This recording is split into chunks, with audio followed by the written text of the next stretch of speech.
Police find a family murdered in their home. The victims are covered with strange marks.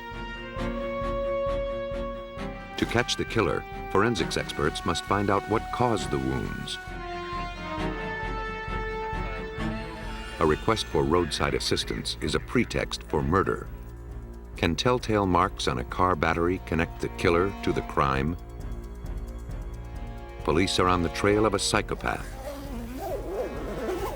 Investigators must rely on an ordinary screwdriver to stop him in his tracks.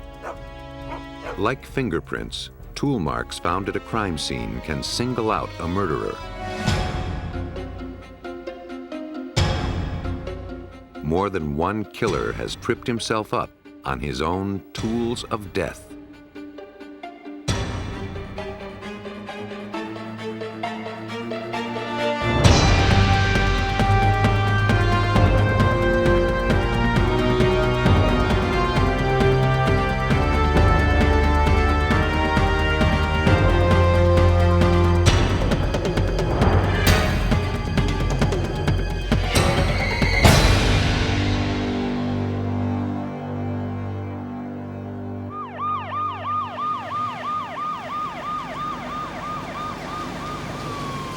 In January 1992, police responded to a call made by the neighbors of Juan and Olga Hernandez.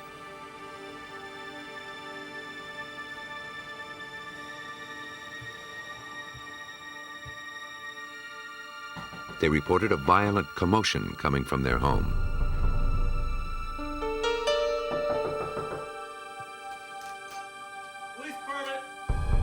Upon entering, Chicago officers found the body of Juan Hernandez lying face down in the living room. He was apparently beaten and killed.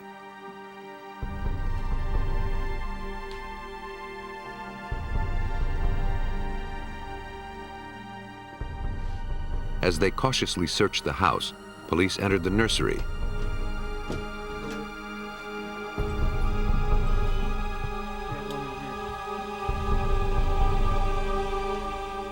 And discovered Olga Hernandez was also dead. Nearby lay the body of her 10-month-old daughter.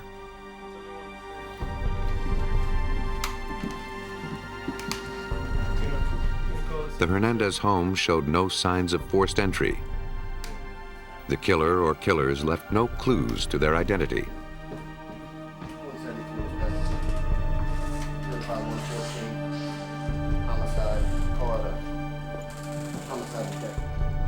The detectives on Chicago's homicide squad had seen a lot of horrible crimes. But nothing in their experience could have prepared them for what they witnessed that night. From the brutality of the murders, it looked as though the killer had come there with the sole purpose of killing this family. Detective Richard Zulli was one of the detectives on the scene. It was actually the worst beating I've ever seen. And initially, we couldn't tell whether or not it was just a beating or if there was a weapon, like a shotgun maybe involved, because there was just so much blood on the scene. The medical examiner determined that the victims had been beaten to death with a weapon that left hundreds of U and J-shaped bruises. Neither the medical examiner nor the officers at the scene could identify what could have caused the peculiar marks. Zulli's partner, Detective John Murray, knew they had no chance of finding the weapon until they knew what it was. Time is of the essence, because if we can identify what it was, and we were thinking of a meat tenderizer, a tire jack, all kinds of things. Yeah. Now it would be important to get back to the scene or the area of the murder to try to recover it.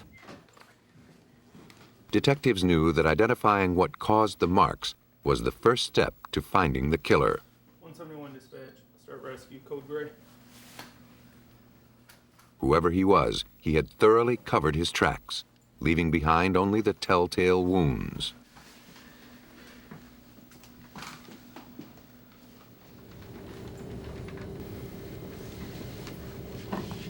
Any tool leaves its mark on the object it manipulates. In police work, that principle is usually applied to firearms.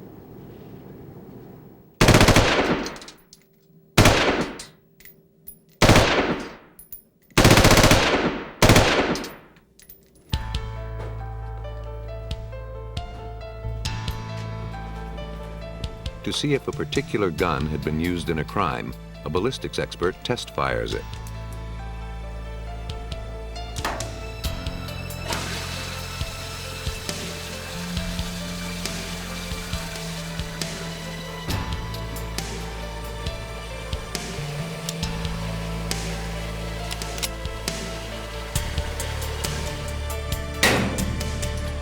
The signature markings on the test-fired bullet are then compared with markings on the bullet retrieved from the crime scene.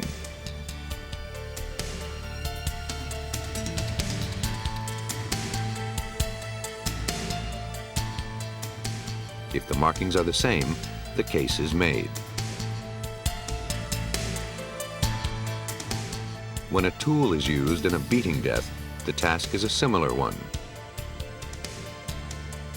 By examining characteristics of a victim's wounds, experts can often prove that one tool and one tool only was the instrument of death. Hoping to identify the wounds on the bodies of Juan and Olga Hernandez, the medical examiner sent photos of the markings to the Chicago Police Crime Lab. Forensic investigator Bill Sherlock, an expert in firearms and tool mark identification, compared the marks against various tools. The wounds were consistent in size and shape, bruises left by a heavy object. But in the curved area at the bottom of each wound, the skin had been broken. We weren't sure what type of tool it was. I was not aware of any tool that would make this kind of marks, any store-bought tool, any of the tools that are used by the various trades. So it was kind of a challenge to try and find out what made these particular markings. After nearly a week of testing one kind of tool after another, Sherlock could not find an absolute match. The most likely weapon was the butt of an automatic pistol, but Sherlock wasn't completely satisfied with that conclusion. If used like a hammer, the butt of a pistol could have caused the bruises on the victim's skin, but not the lacerations. The marks looked somewhat consistent with the marks from a butt of a gun. We couldn't explain why we had the tearing of the skin and why we had the shapes that we had. A chance event provided Detective Zulli with a possible explanation.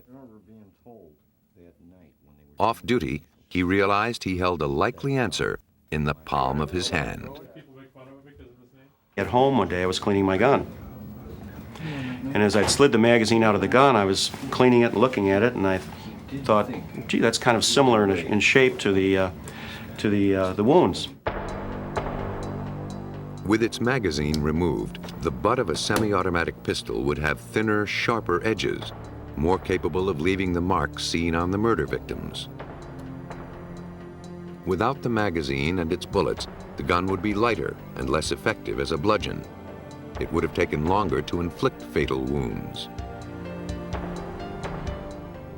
Sherlock tested his theory on a slab of modeling clay.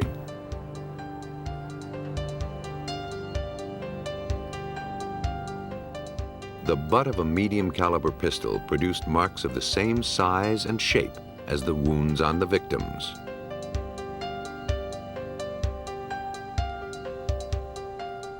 So now we kind of knew that we were looking for, that a gun was used to do this, but we still didn't know what gun or where or anything else. That came later. Forensics had identified the type of weapon used to commit the crimes, but could it be linked to a killer?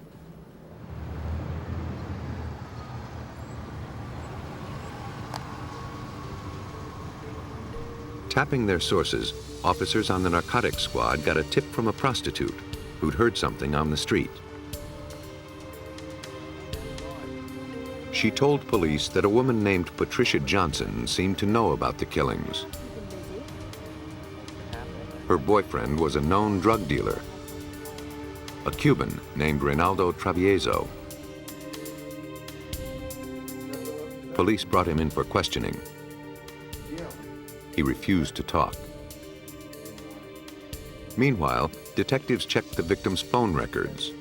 On the night they were murdered, Juan and Olga Hernandez had ordered a pizza. Questioned by the police, The delivery man said that on the night of the killings, he recalled going to the address of Juan and Olga Hernandez.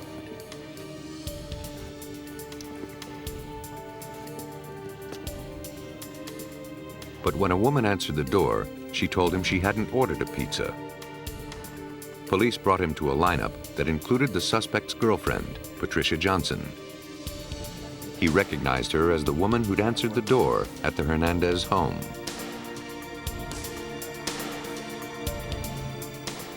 When Johnson was told she'd been picked out of the lineup, she admitted being at the house that night. She told police Travieso was the killer. Her willingness to talk was a stark contrast to her boyfriend. He was stoic and friendly and very polite, but a guy that could sit upright in a chair for hours and talk to you freely. Murray questioned Travieso again. Years of interviewing suspects have taught the detective to read subtle gestures that could reveal more than words alone. But Travieso wasn't playing. If you were conscious like we are very often on the body language, English, right. very, very, very important. This guy showed nothing, a real sociopath. But police were sure he knew something. A witness had ID'd his girlfriend who had turned on him, and he was named by an informant. As detectives turned up the pressure, Travieso decided to come clean. The story had begun 2 years earlier when he and Juan Hernandez came over from Cuba together. They planned to get rich dealing drugs. But that wasn't how it worked out, at least for Hernandez. Both were in the drug business. And as time went on, the murderer became quite a bit more successful in the drug trade than the victim. In their first year of business, Travieso had supplied Hernandez with 1 kilo of cocaine to sell. The street value was approximately $20,000. But the drugs disappeared and the money never materialized. Travieso demanded payment, but Hernandez held him off. A month later, Travieso decided to give Hernandez a second chance and gave him another kilo to sell. But that too disappeared. Travieso had trusted Hernandez, and his trust had been betrayed. Now it was time to collect. Patricia Johnson's statement confirmed that Travieso had used the butt of his gun to kill Juan and Olga. The confessions had come as a surprise, but the law demands more than a confession to ensure a conviction. At trial, the defense could argue that a confession was coerced, or the defendant could recant it. To make their case, police needed to provide corroborating evidence. They needed to find the weapon.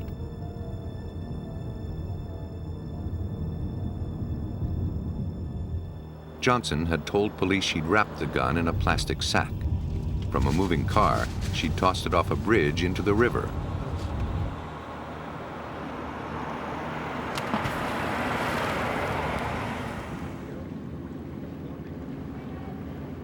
To aid divers in their search for the weapon, Zuli and Murray crisscrossed the bridge, tossing out stones of similar size and weight as a medium caliber pistol.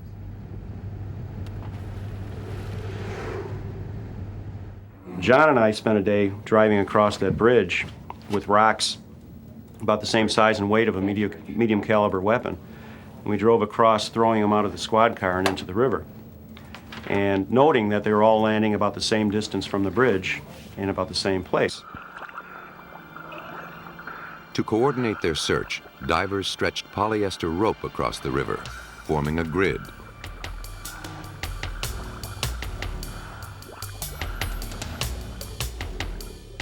It took them less than half an hour to find the sack containing the gun, near the spot where Zuli and Murray had tossed their stones.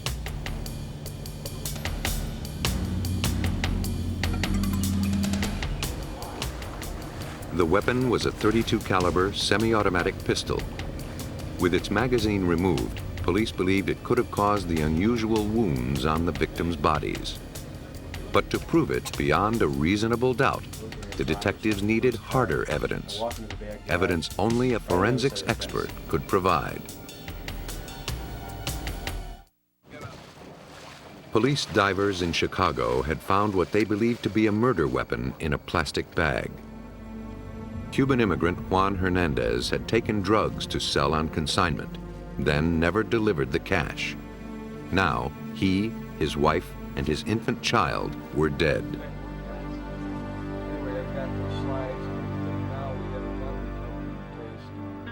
Bill Sherlock of the Chicago Police Crime Lab attempted to establish the gun as the murder weapon.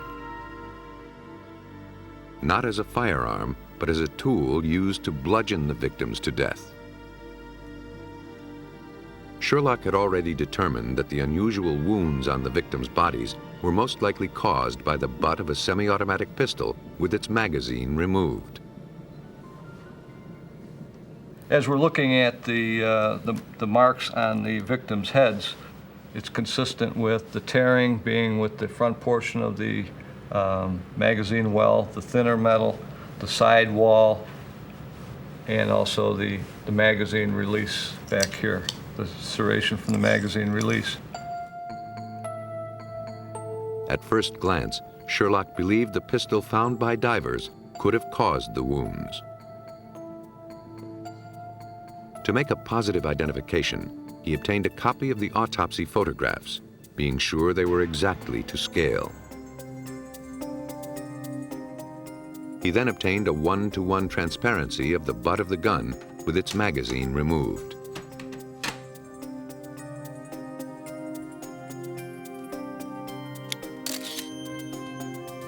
He placed the transparency over the life-size photograph of the wound.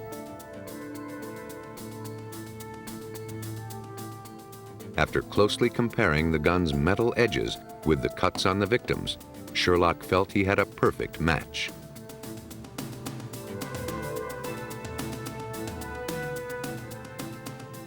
His testimony could now remove any doubts about the statements of the two defendants.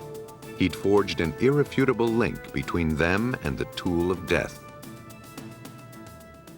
What it was invaluable for was in bringing this case into court and having a solid piece of expert testimony to present in court to the jurors and say, this is this because this is the results of my tests. It's a lot more powerful than Detective Zulli or Detective Murray standing there going, geez, it looks the same, I think it's the same. They were able to show conclusively that it was the same. Reynaldo Travieso's pistol became a bludgeon by accident. He'd come to the home of Juan Hernandez, hoping one last time to get the money he was owed. But Hernandez didn't have enough. Travieso put the pistol to his head and pulled the trigger, but the magazine jammed. Enraged, he resorted to beating his victim. In the process, the gun magazine fell out.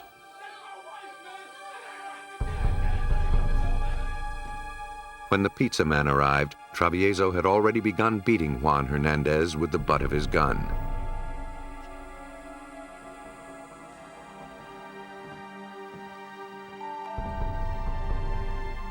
But the unpaid debt hadn't been satisfied.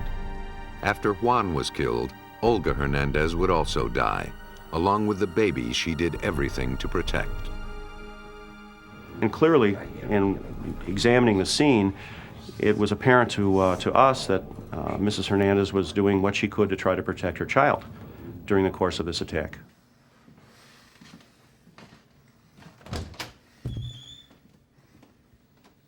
That involved a whole emotional thing that you have to deal with too on the scene.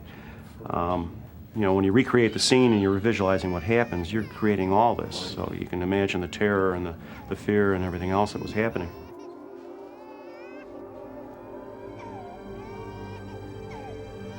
Hopefully we'll never see them on the street again. No. Tool mark evidence had made a critical difference in putting Reynaldo Travieso and Patricia Johnson behind bars. Both were sent to prison for life.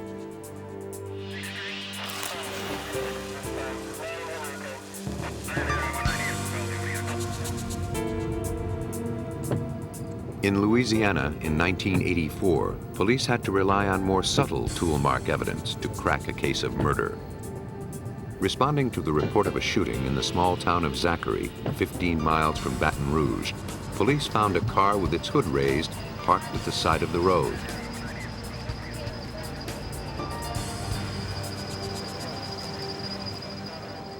Nearby lay the body of George Thompson, shot at close range with a shotgun. No one witnessed the shooting, and the killer left no obvious clues. But battery cables dangling from the front of the victim's car gave police an idea of what had happened. One end of the cables was still attached to the victim's battery. Had he been the one who needed a boost, or had he stopped to help someone else?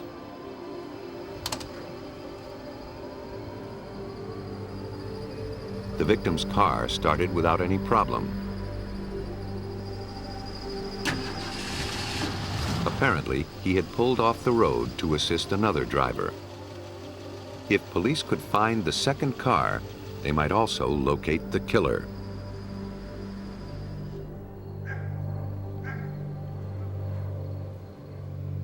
A Baton Rouge detective visited the wife of the victim. Good afternoon, ma'am. I'm Detective Tom Harris. I just have a couple of questions to ask about your husband. She had gone to church on the night of the murder.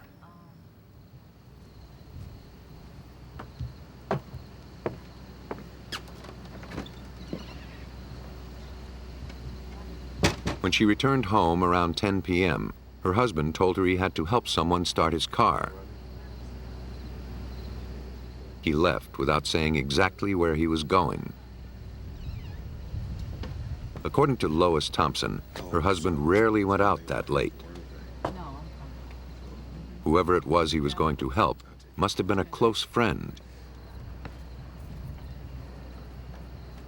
Lois Thompson never saw her husband again.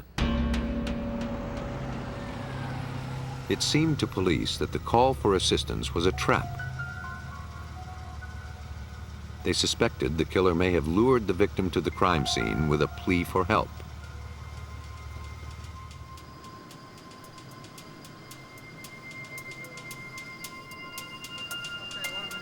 If so, the battery cables might bear the killer's fingerprints. They were sent for examination to forensic expert Pat Lane of the Louisiana Crime Lab. He placed the cables in a fuming chamber designed to make latent fingerprints visible.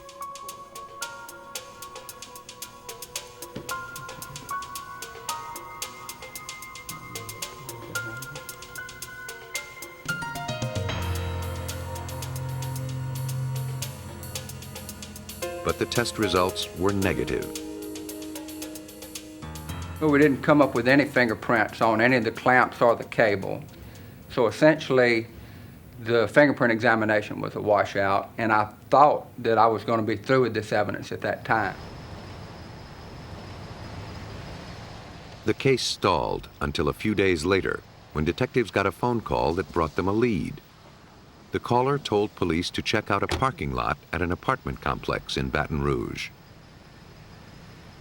Police found a yellow Buick that matched the description of the second car observed by a passerby prior to the murder.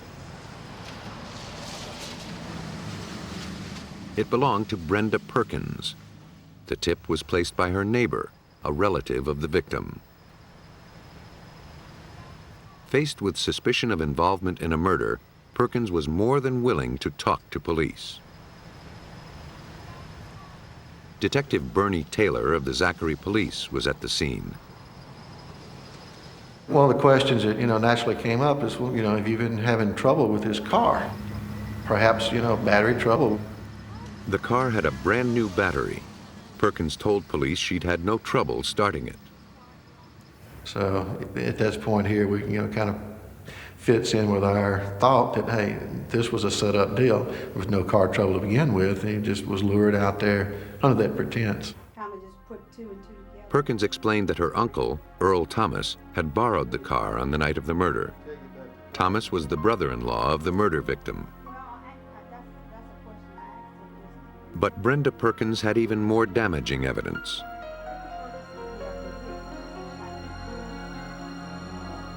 The day of the murder, she'd gone shopping with Earl Thomas. He'd made only one purchase, shotgun shells. Perkins asked him why he needed them. At first, he said for hunting. But with deer season several weeks away, she prodded him to tell her the truth. He said he planned to murder his brother-in-law, the victim, George Thompson.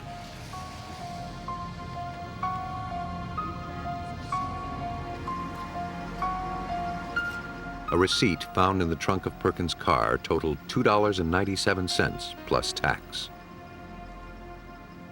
Brenda had noticed both the size and brand name of the shells her uncle had purchased. To check out her story, the detectives went to the same store and purchased a similar box of shells.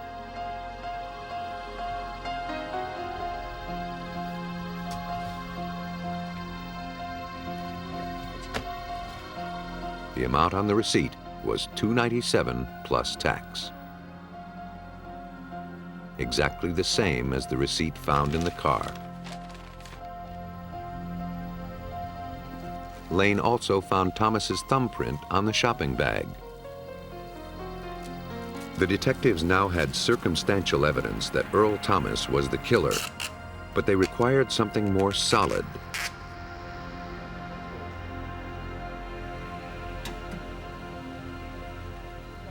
They looked for what they needed under the hood of the victim's car. Through forensics, they hoped to turn a scratched piece of soft lead into hard evidence.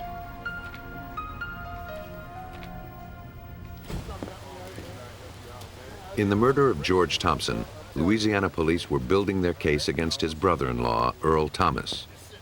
Had Thomas set a trap for Thompson, calling for help and then killing him? The case was missing one crucial element, a way to link Thomas to the crime scene.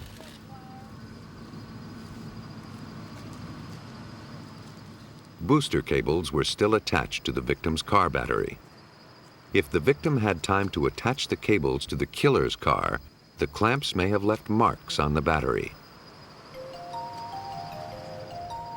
The battery of the car driven by the suspect, Earl Thomas, had fresh tool marks, apparently made by a booster cable.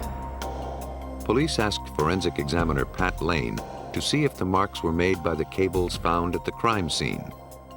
It was the only way to place the suspect's car at the scene. Just like people, every tool leaves behind a unique fingerprint that can be used to identify it. The suspect's battery not only had bite marks left by the teeth of a booster cable, it also had a scratch, apparently caused when the cable was hastily removed. Lane suspected that a single tooth on one of the jaws of the cable may have caused the scratch. To test his theory, he took the cable found at the crime scene and made test marks on a flat piece of lead. A comparison microscope enables him to examine two sets of marks at the same time. On one side were the marks on the suspect's battery clamp. On the other, the marks made by the victim's battery cables.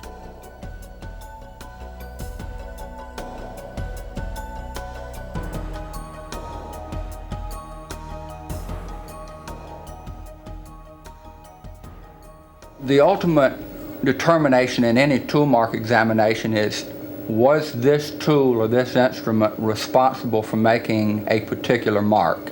And in this particular examination, my determination was the mark that we see on this clamp here in the monitor and this reference mark that I know to have been made by the jumper cables have the same source. Tool mark evidence had placed the car driven by Earl Thomas at the scene of the crime. A warrant was issued for his arrest. But Thomas had gone to California. His address was unknown. Detectives traced all the calls he made to his sister in Baton Rouge to a public phone booth in East Los Angeles. Within days, he was picked up at the booth by Los Angeles police. They didn't have a hard time spotting him. He was a tall man, missing his left arm. Detective Bernie Taylor and his partner Charlie Clark had already pieced together how the killing occurred. The victim was married to Thomas's sister, but was being unfaithful. To uphold the family honor, Thomas decided to put a stop to his brother-in-law's philandering once and for all. He borrowed Perkins' car, then called the victim, pretending to need help. As the victim clamped a booster cable to the battery of Thomas's car, Thomas retrieved his shotgun.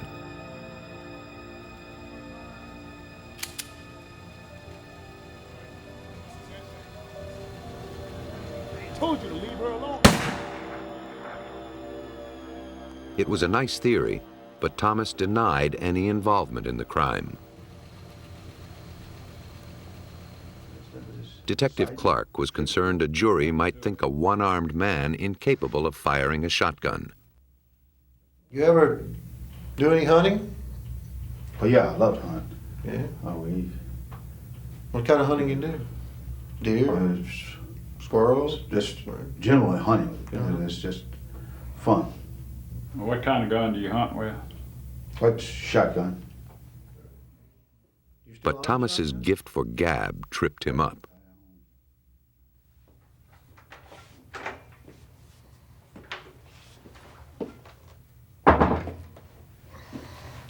Well, what do you think? I think he's a con artist. Earl was a con artist. He rambled. If you ask him about the case, then he would start rambling on something else. And so we decided we knew that he did hunt. And so we started asking about his hunting. And so I asked him, well, Earl, how do you handle that shotgun when you only got one hand, you know? And Earl said, well, I just put this arm out like this and lay that shotgun on it here and steadied it. And he said, no problem. Man, I told you to leave her alone, man. Don't do that to her, man. Earl Thomas successfully entrapped his brother-in-law with his scheme. But the hunter also unwittingly snared himself. The scratches from the clamp marked Thomas as the killer. This lead clamp, a $1.98 piece of lead, put a man in jail for 20 plus years.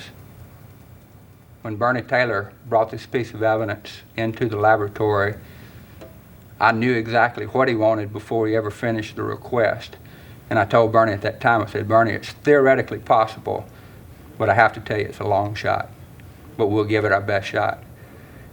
And ultimately, this piece of evidence was linked to not just one pair of jumper cables, not just one clamp, but to one tooth on one clamp of that pair of jumper cables.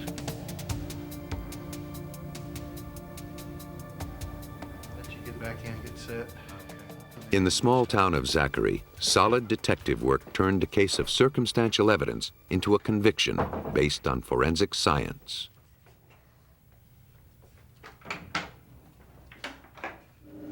And so the challenge to us is to find and to establish the link from the crime scene to that individual. And when that takes place, there's usually not cameras and lights, there's not a lot of glamour. There's a tremendous amount of satisfaction in going home at night and knowing that the work that I've done has made this town a little bit safer place to live in. Thompson's death was the result of a personal vendetta. But in Florida in 1990, murder became a terrifyingly random event, and police were paralyzed by lack of clues.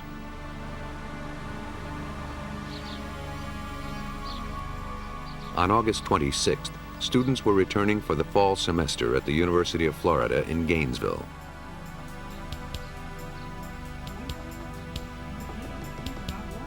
On that Sunday afternoon, Ricky and George Powell went to the campus to see their daughter Christina's new apartment.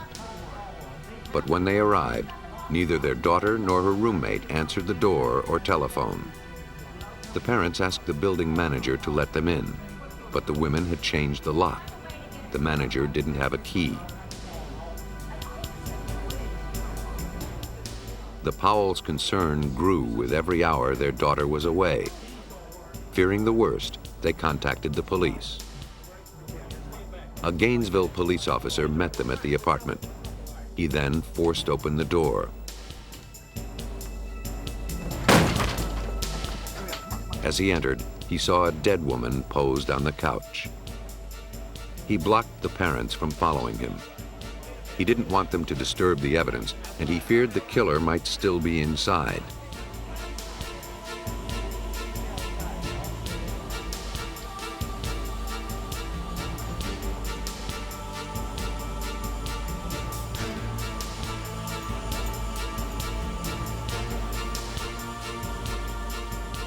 But the officer found not the killer, but a second murder victim. Both women had been raped, then stabbed.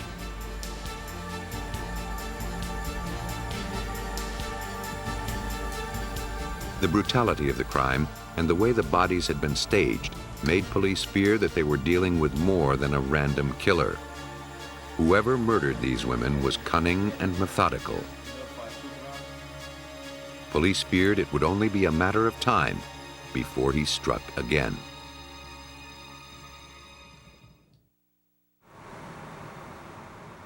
To help investigate the brutal double slaying, police throughout the county assisted the Gainesville police.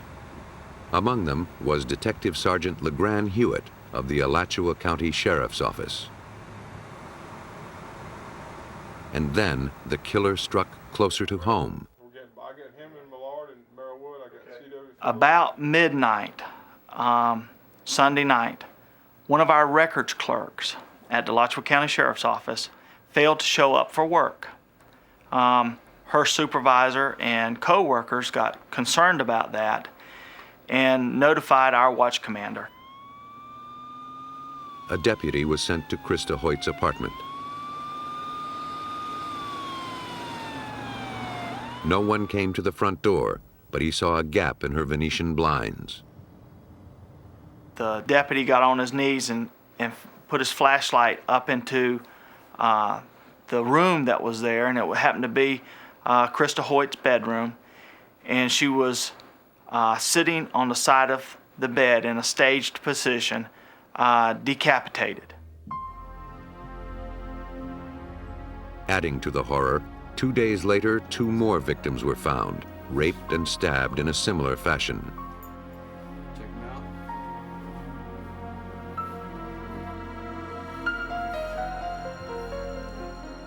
News of the killings electrified the University of Florida campus. It's currently 27 minutes past the top of the hour. Just a reminder for University of Florida students back for the new semester, make sure you stay safe, keep doors and windows locked. Call SNAP, the Student Nighttime Auxiliary Patrol, if you need an escort around campus. Police are increasing patrols in the southwest Gainesville area around student apartment complexes. Special Agent Ed Dix of the Florida Department of Law Enforcement recalls the mood in Gainesville at the time of the killings. The city of Gainesville sort of started feeling a sense of terror, and the university has some 40,000 students, of which probably 20,000 or more are females. Parents started coming to get their children. It wasn't enough that they called for a well-being check. They actually just started showing up. The kids were calling home saying, "I'm ready to go," to the point that the university was closed for a week. The police feared a ritual killer was on the loose.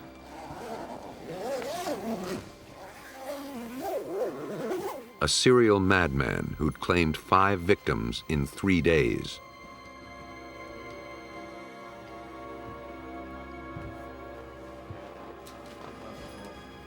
In each case, he forced his way past the locks on the doors. At the first location, he jimmied the lock of a wooden door. At the second and third locations, he'd removed the security pin from a sliding glass door. Special Agent Ed Dix believed the same tool had been used at the last 2 locations. The sliding glass door had been broken and pried and had left some marks in the aluminum. The police photographed the damaged areas around each of the sliding doors where the killer had gained entry. A section of the wooden door frame from the first location also was removed and sent to toolmark examiner David Warniment at the crime lab in Jacksonville. Experience told Warniment immediately what class of tool had been used to enter the victims' homes. And the question was what type of tool was used to make the damage in the door sections from the first crime scene. I looked at them and could tell the investigators initially that they were looking for a 5/16 inch screwdriver with a type of blade that has a serrated tip or a corrugated type of tip on it. Police removed the doors from the second and third crime scenes and sent them to the lab. They suspected the crimes were linked, but had no evidence to prove it. If they could match the tool marks found at the 3 crime scenes, they could prove the same person was responsible. A week later, 2 doors came into the laboratory. The door from the second crime scene and the door from the third crime scene. I looked at the doors and found that there was damage around the lock on the door from the second crime scene and also on the door jamb which came in with it. On the door from the third crime scene, there was also damage around the lock. And also I found that there was damage up around the security pin. There was a series of scratches in the security pin, around the security pin hole. And what I noticed was they were very typical, and they appeared to have been caused by trying to jimmy the door and remove the security pin and gain entry. Warniment made a silicone cast of the damage on each of the doors. The silicone is mixed with a hardening agent. When it sets, it forms a perfect impression. After studying the impressions from the 3 crime scenes, Warniment concluded that the killer used a screwdriver with a 5/16 inch serrated blade. Police now knew that they were dealing with one killer who used the same screwdriver to break into his victims' homes. If they could find the screwdriver, they would find the killer. Over the next 4 months, throughout Florida, if a suspect was arrested with a screwdriver on his person or in his car, the tool was sent to David Warniment. Examined under a microscope, even the blade of a brand new screwdriver leaves a striated mark that's totally unique. It becomes more distinctive over time, acquiring the nicks and scratches that come from use. But after examining dozens of screwdrivers, Warniment found nothing that matched the tool marks at the crime scene. Police had few leads and no immediate suspects. A killer was on the loose, and they feared that more women would die.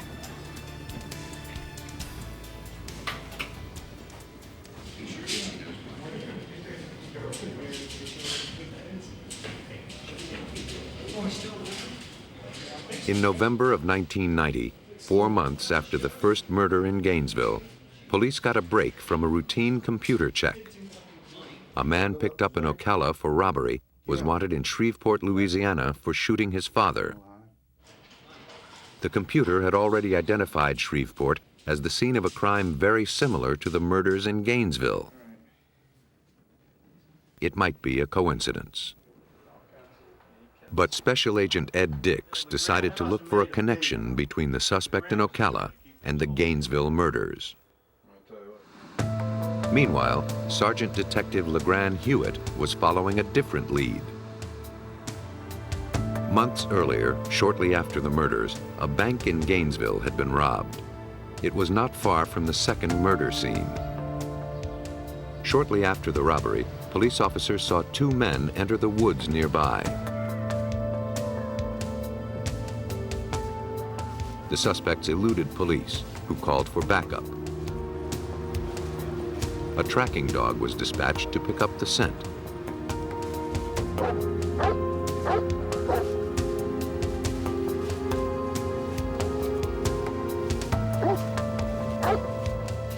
It led police to a small makeshift campsite. There, they found a large number of dye-marked bills, apparently stolen in the bank robbery that day.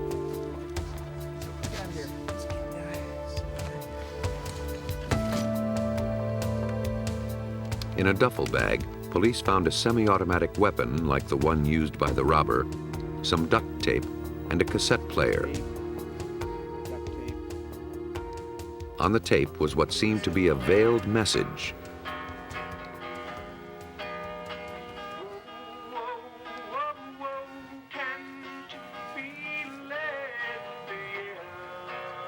The man on the tape identified himself as Danny Rolling. He sang a total of 11 songs he'd written himself, mostly to the tune of The House of the Rising Sun. The tape ended with what was possibly the chilling prelude to murder. This is not the road I wanted, but I will walk it like a man. I got something I gotta do. The tape proved that Rolling had been in Gainesville at the same time the killings occurred. Looks like some blood on the gloves. At the campsite, police had also found a screwdriver. But at the time, there had been no reason to suspect Rolling's involvement in murder. His apparent MO was bank robbery, a crime far removed from brutal sex crimes. At first, the screwdriver wasn't examined. The investigators had said it was essentially a screwdriver from a campsite that was occupied by a bank robber. And at that time, no one attached any significance to the campsite. But there was evidently something in the back of my mind that just said, told me not to eliminate the tool. Warniment decided to take a closer look at the screwdriver. I placed the tests on from the screwdriver from the campsite on the microscope, and also my silicone casts of the marks from the door from the third crime scene. And within about 5 or 10 minutes, I all of a sudden saw a tremendous correspondence of individual characteristics and thought to myself, I've just identified this screwdriver as making the damage on the door from the third crime scene. He performed a similar test on the sliding door from the second crime scene. And again, compared them directly to the screwdriver blade in this case, and I was able to see enough correspondence to say that the screwdriver from the campsite caused the damage on the door and the door jamb from the second crime scene. What you got in your boy? The tool marks proved that the screwdriver found at Danny Rolling's campsite was the same tool used to break into the victim's apartments. Faced with the mounting evidence against him, Rolling decided to reveal the criminal life he'd led.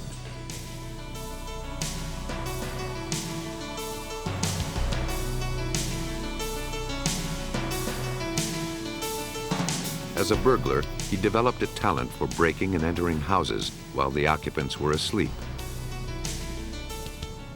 His whole life, I suppose since he was a teenager, he had spent as a peeping Tom, and then as a burglar, then as a rapist, and he was an extremely good burglar. He seemed to enjoy breaking in with people in the house, the cat burglar scenario, and enjoyed being able to go in there and do whatever he wanted to do without waking anyone up. Like so many other serial killers, Rollings had begun as a peeping Tom, peering in women's windows in the dark. Then he became a cat burglar and progressed to murder. His break-in tool of choice was a screwdriver with a serrated blade 5/16 of an inch wide. He was proud of his ability to open any door without a sound. From there, it was apparently one short step to rape, then murder, culminating on the night of August 26, 1990. He said as he was peeping in the windows, he saw a girl changing clothes or just come from the shower. which turned out to be Tracy Paulus. And he said when he saw her, he knew that she was the one, his choice for the evening. The knife Rolling used to kill his victims was never recovered. Instead, police had found a much more valuable tool. Rolling had left 27 scratch marks on the doors at the crime scenes. It was more than enough to prove his guilt. It is further ordered and adjudged that the defendant, Danny Harold Rawling, is hereby sentenced to death. The defendant is hereby committed to the Department of Corrections of the state of Florida for execution of this sentence as provided by law. May God have mercy on his soul. Done and ordered this 20th day of April, 1994. Tool mark identification is perhaps the simplest weapon in the Crime Stopper's arsenal. Requiring little more than a visual comparison.